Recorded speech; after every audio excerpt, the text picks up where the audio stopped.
స్వర్గ నరకాలు ఎక్కడో లేవు, ఇక్కడనే ఉంటాయి. ఇదే ఇదే నీ కర్మను బట్టి ఫలితం ఉంటుంది, నెక్స్ట్ లైఫ్ ఉంటుంది. సో అది మన కర్మలు మన సెకండ్ బాడీలో ఉంటుంది సార్. మనకు మన మన ఇదేమో కంటికి కనబడే దీన్ని మనం అన్నమయ కోశం అంటాం. సెకండ్ బాడీ ప్రాణమయ కోశం. అంటే మన నర్వస్ వ్యవస్థ 2,72,000 నాడీ వ్యవస్థ అంతా సెకండ్ బాడీలో ఉంటుంది. ఓకే, అది ప్యూరిఫికేషన్ జరగాలి, నీకు ముక్తి జరగాలంటే. సో ఇది ఆధ్యాత్మిక మార్గంలో నీ అంతర్ప్రయాణం జరిగినప్పుడు ఏమవుతుందంటే నీ ఇడా పింగళ నాడులు ఇవన్నీ శుద్ధి జరిగినప్పుడు నీకు సుషుమ్న ఓపెన్ అవుతుంది. ఓకే, సుషుమ్న ఓపెన్ అయినప్పుడు నీకు శక్తి, నీకు ఈ సృష్టిలో ఉన్న అనంతమైన శక్తి నీకు బాడీలోకి వచ్చిన తర్వాత నీకు ఒక్కొక్క బాడీని ఒక్కొక్క దాన్ని శుద్ధి జరుగుతూ ఉంటుంది. నీకు సెకండ్ బాడీ ఎప్పుడైతే ఆ ఎనర్జీ వచ్చినప్పుడు, ఇప్పుడు ఒక మురికి నీళ్ళలో కొత్త వాటర్ వచ్చినప్పుడు మురికి నీళ్ళు ఎట్లా వెళ్ళిపోతుందో మన లోపల కర్మల ద్వారా వచ్చిన నెగటివ్ ఎనర్జీ ఉంటుంది కదా సార్, ఈ ఎనర్జీ వచ్చినప్పుడు శుద్ధి జరుగుతుంది, శరీరం శుద్ధి జరుగుతుంది. శరీరం శుద్ధి జరిగినప్పుడు ఎట్లుంటుంది అంటే 1,00,000 గుండు పినిసులు ఒకేసారి గుచ్చితే ఎట్లుంటుంది సార్ శరీరం. అట్లా ఆ కొత్త ఎనర్జీ వచ్చినప్పుడు, నెగటివ్ ఎనర్జీ పోయినప్పుడు నీకు ఆ శరీరం శుద్ధి జరిగినప్పుడు ఆ ఎక్స్పీరియన్స్ వస్తుంది. నేను అట్లా ఒక 3 months ఫేస్ చేసిన. ఆ కర్మల శక్తి, మనం బ్యాడ్ ఎనర్జీ ఉంటుంది, ఆ ఎనర్జీ వచ్చినప్పుడు నేను లేచి నడవరాదు.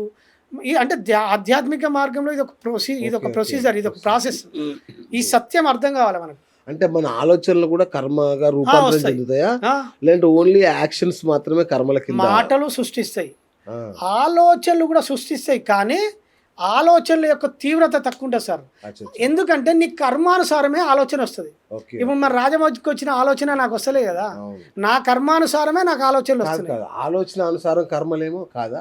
లేదు, అంటే ఇప్పుడు నేను ఇట్లా ఆలోచిస్తాను, బుద్ధి కర్మానుసారం సార్. సార్ నేను ఇట్లా ఆలోచించి ఇక్కడి నుంచి దూకాలి అనుకోండి, నెక్స్ట్ దూకుతా కదా, దూకిన తర్వాత ఆలోచన ఎందుకు వచ్చింది? బుద్ధి కర్మానుసారి, బుద్ధి ప్రమేయం లేకుండా నీ ఆ లోపల ఏ వ్యవస్థ పనిచేయదు కదా. ఓకే, బుద్ధి నిర్ణయం తీసుకుంటుంది కదా. బుద్ధి ఎట్లా నిర్ణయం తీసుకుంటుంది? దేన్ని బేస్ చేసుకుంటుంది? దానికి ప్రమాణం ఏంది? కర్మను బేస్ చేసుకునే బుద్ధి డిసైడ్ చేస్తుంది. ఓకే, సో ఆలోచనలకు అంత లేదు, ఓన్లీ ఉంటుంది. నువ్వు నీ ఆలోచన కూడా ఒక శక్తే కనుక 24 గంటలు నువ్వు ఒకే థాట్ మీద దృష్టి పెట్టినప్పుడు, ఇప్పుడు నేను మిమ్మల్ని చెడిపోవాలని 24 గంటలు మా థాట్ మిమ్మల్ని చేసినప్పుడు నా ఆలోచన శక్తి మిమ్మల్ని ఇన్ఫ్లుయెన్స్ చేస్తుంది సార్. మీ ఆరాన్ని డిస్టర్బ్ చేస్తుంది, ఆ కర్మ అంటుకుంటుంది నాకు. నా ఆలోచన ఎదుటి వ్యక్తులను డిస్టర్బ్ చేయేంత వరకు కర్మ అంటుకోదు. పాజిటివ్ కర్మ ఉంది అనుకో. సో నేను ఇప్పుడు అందరి మంచిగా కోరుకుంటున్నా సార్. భూమి మీద సకల సృష్టిలో అన్ని మూగ జంతువులు బాగుండాలి, అందరు బాగుండాలి అని కోరుకుంటున్నా. అది పాజిటివ్ కర్మ కాబట్టి నష్టమేం లేదు, నీకు మంచి బెస్ట్ రిజల్ట్ కదా. రైట్. ఇప్పుడు ఈ కర్మల్ని తొలగించుకోవడానికి కానీ మొత్తానికి ఎరేజ్ చేసుకునే సౌకర్యం ఏమైనా ఉందా? అంటే టెంపుల్కి వెళ్తే తగ్గిపోతుంది ఇట్లా? అదే ఉత్తమ చెట. టెంపుల్కి వెళ్తే తగ్గేది ఉంటే రాముడు అనుభవించాడు, శ్రీకృష్ణుడు అనుభవించాడు, సీతమ్మ అనుభవించదు. భూమి మీద ఉన్న మనకు అన్ని శాస్త్రాలు ఎవ్వరు ప్రారంధాన్ని తప్పించుకున్నట్టు లేదు. కానీ టెక్నాలజీ మారింది కదా. సో అప్పుడున్న యుగం వేరు, ఇప్పుడున్న యుగం వేరు. సో ఇప్పుడు అప్డేట్ అయినాం, కాలం మారుతుంది కాబట్టి ప్రకృతి నీకు అవకాశం ఇస్తుంది. ప్రకృతి నీకు అవకాశం ఇచ్చినప్పుడు గుర్తించగలగాలి. ఇప్పుడు నేను మా అబ్బాయి అనిపోయే ముందు ఒక ఫకీర్ వచ్చి 20 రోజుల పాటు మీ అబ్బాయిని గడప దాటని అని చెప్పిండు. మన లాస్ట్ ఇంటర్వ్యూలో చెప్పిన కదా సార్. సో ఇప్పుడు నాకు ప్రకృతి అవకాశం ఇచ్చిందా లేదా? నేను గుర్తించగలిగితే నేను బయటపడదు. సో నేను గుర్తించలేకపోయా. ప్రకృతి నీకు జరగబోయే ముందు ఇన్ఫర్మేషన్ ఉంటుంది, ఆ ఇన్ఫర్మేషన్ గుర్తించగలిగితే కర్మను తప్పించుకుంటావు. తప్పించుకునే ఛాన్స్ ఉన్నది. అది నువ్వు ఎరుకగలిగిన వ్యక్తి అయితేనే. కోటీశ్వరుడిగా పుట్టాలన్నా, భిక్షగాడిగా పుట్టాలన్నా కూడా అది పాత కర్మల ప్యాకేజీలేనా ఇవన్నీ? 100% ప్యాకేజీ. మొత్తం కర్మానుసారమే జీవితం సార్. Okay, right. యాక్చువల్గా ఇంతకుముందు మీరు అన్నారు కదా, భగవద్గీతలోనే చెప్పింది గత జన్మ కర్మల వల్లనే ఇప్పుడు వస్తుంది అని చెప్పారు కదా. గత జన్మలు అంటే ఎప్పుడు మొదలైతే గురుగారు? ఆ గత జన్మ అంటే మొదటి జన్మ అనేది మనకి ఎలా తెలుస్తుంది? ఇప్పుడు ఏ జన్మలో ఉన్నాం అనేది తెలియదు. సో ఇవన్నీ సత్యం అర్థమైతే మనిషి భూమి మీద బతకడు, అంతే కదా సార్. ఇప్పుడు ఇంకా ఇంతకుముందు లైఫ్లో నేను ఎట్లా పుట్టినో తెలియదు కదా. సో నేను అక్కడ దొంగగా పుట్టినో లేకపోతే ఎంతో మందిని మోసం చేసిన అవన్నీ గుర్తుకొస్తే నేను తట్టుకోను కదా. సో అందుకనే ప్రకృతి మరపిచ్చి నేను కర్మ, it's a big game sir ఇది. అయితే ఇది చాలా మందికి ఆధ్యాత్మిక వ్యక్తులకు తెలియని రహస్యం ఏంటంటే, మొట్టమొదటి జన్మ ఎట్లా నిర్దేశించబడ్డది అని ఉంటుంది. రైట్. సో ఇది ఎవరు చెప్పలేదు. కానీ నేను కొంతమంది గురువులను అడిగినప్పుడు ఏమవుతుందంటే ప్రాథమిక జన్మ మనం అంటే డార్విన్ సిద్ధాంతం ప్రకారం ఆది మానవు నుంచి మొదలైంది అంటారు కదా. అవును. సో అక్కడ ఏమైందంటే మనం ఆఫ్రికన్ కంట్రీలో అట్లా జన్మ తీసుకోవడం జరుగుతుంది కొంతమంది చెప్పారు. సో దీనికి ప్రమాణం అనేది ఏమి ఉండదు. కాకపోతే నేను మెడిటేషన్ ద్వారా నేను సత్యం తెలుసుకున్న రహస్యం ఏంటంటే ఇది దీనికి ప్రమాణం ఉండదు. అంటే మనం మీరు అవగాహన చేసుకోవాలి, జ్ఞానాన్ని అవగాహన చేసుకోవాలి. ఇప్పుడు ఒక విద్యార్థి ఉన్నాడు సార్, 2nd క్లాస్ నుంచి వచ్చిన తర్వాత ఆ స్కూల్లో ఉన్న వ్యవస్థ ఇంకా టైం టేబుల్ ఉంది కదా, ఎన్ని బుక్స్ ఉంటాయో అన్ని టైం టేబుల్ ప్రకారం నడుస్తాయి. కానీ ఒక నర్సరీ అబ్బాయికి ఏముంటుంది సార్, టైం టేబుల్ వర్తించదు. సో సర్వే ప్రకారం ముందుకెళ్తుంది. ఎల్కేజీ ప్రకారం ఆయనకి ఏముంటుంది అభ్యాసం. సో ఆ నర్సరీ జన్మ ఎట్లా తీసుకొని ఆ టైం టేబుల్కి అతీతంగా ఒక్కరే సార్ ఉంటారా లేదా, ఒకరే టీచర్ తన సర్వే నెక్స్ట్ ఇయర్కి ఏదైతే అవసరమో అది అందించే విధంగా ఆ ప్రాథమిక విద్యా వ్యవస్థ ఉంటుంది. సో స్కూల్కున్న ఆ మిగతా వ్యవస్థ ఉన్నది లేదని కాదు, టైం టేబుల్ ఉంది, కానీ ఈ అబ్బాయికి అప్లికేబుల్ అవుతుందా కావట్లా. సో ప్రాథమిక జన్మలో మనము సర్వే కోసమే వస్తాము. సో కర్మలు అంటే అప్పుడే. సో ఇక్కడ నర్సరీ అనేది ఒక ఎట్లా జరుగుతుందో ప్రాథమిక జన్మ పుట్టడము, సర్వే కోసం రావడము, జన్మ తీసుకోవడము ప్రొసీజర్ ప్రకారం జరుగుతుంది. ఇది చక్రంలో ఒక భాగం. ఇది ఇంకొకటి సార్ నాకు సడన్గా గుర్తొచ్చింది. ఇప్పుడు మనం ప్రకృతి కుట్ర పడుతుంది అన్నారు కదా, ఏదన్నా ఒక కర్మ జరగాలి అంటే కుట్ర పన్నడం అంటే నీకు కర్మ ఫలాన్ని అందించడానికి, అదే ఒక కర్మ ఫలాన్ని నేను కుట్ర అంటున్నా సార్. డిజైన్ చేస్తారు, డిజైన్ అనుకుందాం. రైట్. ఇప్పుడు ఉదాహరణకి ఇవాళ మన ఇంటర్వ్యూ జరగాలి. రైట్.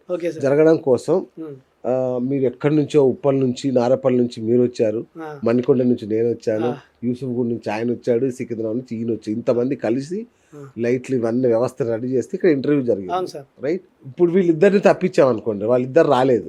సో ఈ కర్మ జరగదుగా, వాళ్ళని రప్పిస్తుందిగా, ప్రోగ్రామ్ నిర్ణయించే ముందు వాళ్ళని ఇన్ఫ్లుయెన్స్ చేస్తుందిగా, వాళ్ళకి ఏం జరగదు. ఓకే. ఇది జరిగేది ఉంటే అందరి ప్రిపేర్ చేసి పెడుతుంది. లేకపోతే మనం తప్పియలేమా అంటే ఉదాహరణకు తప్పించలేము, ఎరుక ఉండదు కదా మనకు. ఉండదా? ఎరుక లేదు, ప్రకృతి సిగ్నల్ ఇస్తుంది అన్నారుగా, మనకు గుర్తించాలి కదా. గుర్తించే విషయం చెప్పండి కొంచెం. ఎట్లా ఎరుకను పెంచుకోవాలి. అచ్చా, ఎట్లా ఎరుకను పెంచుకోవాలంటే సాధన ద్వారా సార్. సాధన ద్వారా, మెడిటేషన్ ద్వారా ఎరుక పెరుగుతుంది. దానికి కొన్ని పద్ధతులు ఉన్నాయి సార్, అవి మనం డీప్గా సాధన చేయాల్సి ఉంటుంది. సాధన ఏదో 2 నెలలు 3 నెలలు చేసుడు కాదు. ఇప్పుడు నేను మీకు ఎరుకను పెంచుకోవడానికి ఒక చిన్న 2 మినిట్స్ ప్రయోగం చేస్తా. ఇప్పుడు మీరు ఉన్నారు సార్, రాత్రి నిద్రపోతున్నారు. నిద్రపోయినట్టు మీకు తెలుస్తుందా? నిద్రపోయినప్పుడు ఎప్పుడు తెలుస్తుంది? పొద్దున నిద్ర మేలుకున్న తర్వాత నేను నిద్ర లేచిన అని మీకు అర్థమవుతుంది. సో ఇప్పుడు మాయా ప్రపంచంలో మనం మాయలో ఉన్నాం కాబట్టి, మనసు అనే మత్తులో ఉన్నాం కాబట్టి, ఈ మనసు అనే మత్తులో నుంచి బయటకు వచ్చినప్పుడే నేను ఇన్ని రోజులు మాయలో ఉన్నాను అర్థమవుతుంది. ఓకే. మేలుకున్న తర్వాత మీకు ఎప్పుడు అర్థమవుతుందో, ఈ మత్తులో నుంచి అంటే ఈ మనసును దాటిపోయిన తర్వాత నేను ఇన్ని రోజులు నా జీవితం గందరగోళం చేసుకున్నాను మీకు అర్థమవుతుంది. అదే మాయను దాటడం. ఓకే. సో దీనికి నేను మీకు ఒక చిన్న టెక్నిక్ చేపిస్తాను. ఓకేనా సార్? ఇప్పుడు మీరు నాకు కనబడుతున్నారు, నేను మీకు కనబడుతున్నా, మీరు నన్ను చూస్తున్నారు కదా సార్. అవును. మీరు నన్ను చూసినప్పుడు నేను కూడా మిమ్మల్ని చూస్తున్నా కదా. సో ఇప్పుడు మీరు ఏం చేయాలంటే, ఒక అద్దం ముందు ఉన్నప్పుడు మీ అద్దం ప్రతిబింబం ఉందా, ఇప్పుడు మీరు అద్దం ప్రతిబింబాన్ని ఉల్టా చూడాలి. ఓకే. ఇప్పుడు మీరు అద్దంలో చూసుకొని మీరు అలంకరించుకుంటారు. అట్లా కాకుండా ప్రతిబింబంలో ఉన్న ఆ ప్రతిబింబం మిమ్మల్ని చూడండి ఉల్టా, జస్ట్ మీ భావనతోటి. మీరు ఎదుటి పోయి మిమ్మల్ని చూడండి, మీ అద్దం ముందు గమనించండి. లేదు సార్, చూడండి, గమనించండి. చూస్తే ఏమవుతుంది, మీరు అపోజిషన్ వెళ్ళిపోయి గమనిస్తారు కదా. ఇట్లా ప్రాక్టీస్ చేయాలి. ఇట్లా ఇది ఒక స్టెప్. రెండోది, ఇప్పుడు మీరు నన్ను చూస్తున్నారు, నేను మిమ్మల్ని చూస్తున్నా. ఈ రెండింటి నుంచి మీరు బయట ఉండి గమనించండి ఒకసారి మీ భావనలో. ఇప్పుడు నేను మిమ్మల్ని చూస్తున్నా, మీరు కూడా నన్ను చూస్తారు. ఇప్పుడు నేను బయట ఉండి గమనిస్తున్నా మిమ్మల్ని. మూడో కెమెరా. మీరు బయటకు వచ్చి గమనించండి, జస్ట్ మీ భావన చూస్తున్నా. మీరు నన్ను చూసినప్పుడు నేను కూడా మిమ్మల్ని చూస్తున్నా. ఈ దృశ్యాన్ని కూడా చూడండి మీరు. అదే చూస్తున్నా. అవును. చూసినప్పుడు ఏమైండ్రు? మీ మైండ్ పనిచేస్తలేదు సార్. మీ మైండ్ ఎక్కడుంది? మీ కాన్సెప్ట్ మీరు ఎక్కడ మీ చూడడం ఎక్కడుంది? బయట ఉన్నది. బయట ఉంది, అక్కడ నుంచి చూస్తున్నా. సో ఇక్కడ మైండ్ ఆగిపోయిందా లేదా? సో అది పనిచేస్తుంది. ఓకే, మీరు చూడడంలో నిమగ్నమై ఉన్నారు.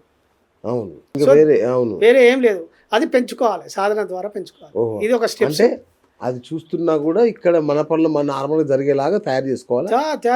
మొత్తం శరీరానికి విడివడి ఉండే స్థాయికి రావాలి. శరీరానికి అతీతంగా ఉండే స్థాయి రావాలి. అచ్చా. అప్పుడు మనకు ఎరుక పెరుగుతుంది.